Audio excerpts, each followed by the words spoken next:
And let's get into question 1. No trouble with curvature in this movie. Nice pun. Your style. All right. So describe the growth rate of grains 1, 2, and 3, and 4. I.e., will they grow, shrink, remain the same? So this is our 2D growth, 2D grain growth. So we are doing the von Neumann principle. So we have 1, 2, 3, 4, 5, 6 sides. So 1, if our n is greater than 6, dr dt greater than 0, n equal to 6. It's going to be equal to 0. If n is less than 6, we're going to be less than 0. So this is neither going to shrink or grow. 1, 2, 3, 4, 5, 6, 7, grow. 1, 2, 3, 4, 5. 2 is going to shrink.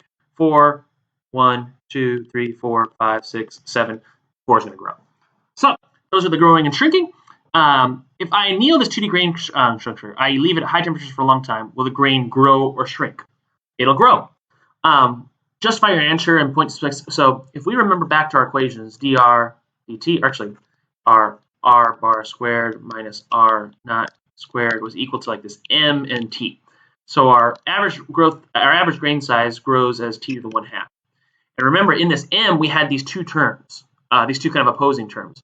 We had a 1/t term, and we had this exponential, this Arrhenius relationship, g over kt.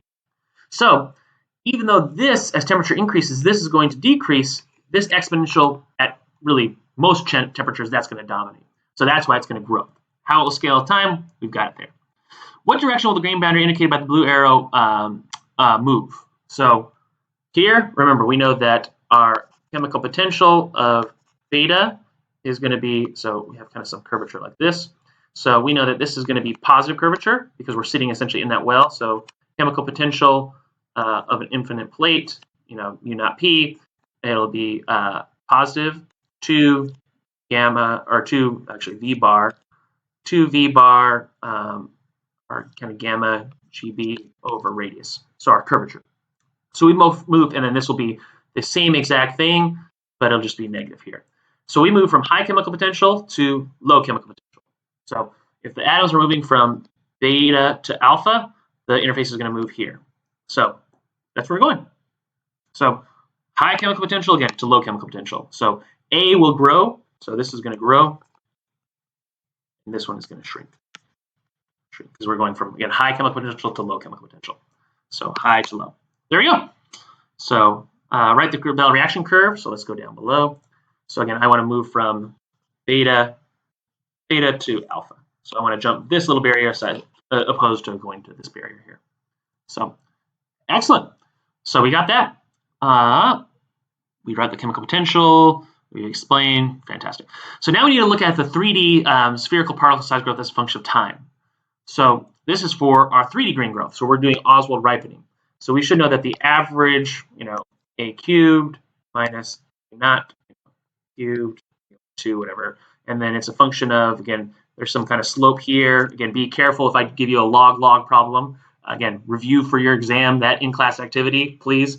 So we know that our average grain size scales as t to the 1/3. And in here, the thing that controls our slope is, again, this 1/t times this diffusive value. So let me write a little bit there. So 1/t times diffusion. Diffusion is Arrhenius, d naught exponential minus qa by kt. So as temperature increases, again, this will decrease, but this exponential will win out. So that's why this slope is increasing this way. Very similar to what we saw in our problem set as well. So we know why the slope is linear from that equation. The slope increases as a function of temperature because of that slope, controlling kind of parameter there. Will particle sizes smaller than the average particle size grow or shrink? So remember, for our Oswald ripening, if A is greater than A bar, what happens? Are we going to grow or shrink? Or if A is less than A bar? So if A is less than A bar, our dA dt is greater than 0. Why? Because again, materials with high curvature, we're going to large particle sizes. So if I have a huge particle size like this with a large A versus this one, this is high curvature. It's going to move from high to low. So big particle sizes are going to grow, small particle sizes are going to shrink. And then remember, when A is equal to 2A bar, that's going to, when A is equal to 2A bar, that's going to be when our particle size grows the most. So, excellent. Will grow or shrink? We know that answer. And then finally, On the graph, justify which corresponds to homogeneous nucleation, heterogeneous, based on the critical amount of undercooling label on the graph. Which mechanism has a larger or smaller amount of critical undercooling? So we know that we need less undercooling for heterogeneous. Why? Because heterogeneous, we're kind of nucleating on a surface, whereas in homogeneous, we're creating all of this surface area. So surface area does not want us to kind of grow, essentially. And on the right graph, label where diffusion and nucleation dominate. So let's go ahead and look over here. So on this curve, let's go ahead, homogeneous or heterogeneous nucleation. So actually, I don't know why there's two of these pictures. I think there's a little error here. But, so critical amount of undercooling. So again, at high undercooling, this means low temperatures. So for each of these graphs, on this side, at high undercooling, so delta T is equal to Pm minus T. So if I have a large amount of undercooling, I'm at a very, very, very low temperature. If my undercooling is 0, so this is hot. So here, nucleation is going to dominate. Here, growth is going to dominate. So basically, what's going on here? So I have a small amount of undercooling that I need here, the critical amount versus this one. So my blue is hetero. Again, if you kind of look at it from the backside, so small amount of undercooling, I hit my peak at hotter temperatures. I don't need as much driving force. So that's hetero. This is going to be homogeneous. And again, on the exam, be wary of a question like this. So again, for these R stars, which one are we going to grow or shrink? Which way? Again, if I increase my amount of undercooling delta T, I'm going to shift. Does this increases, this curve shifts to the left. If it's heterogeneous, it's just going to look like this.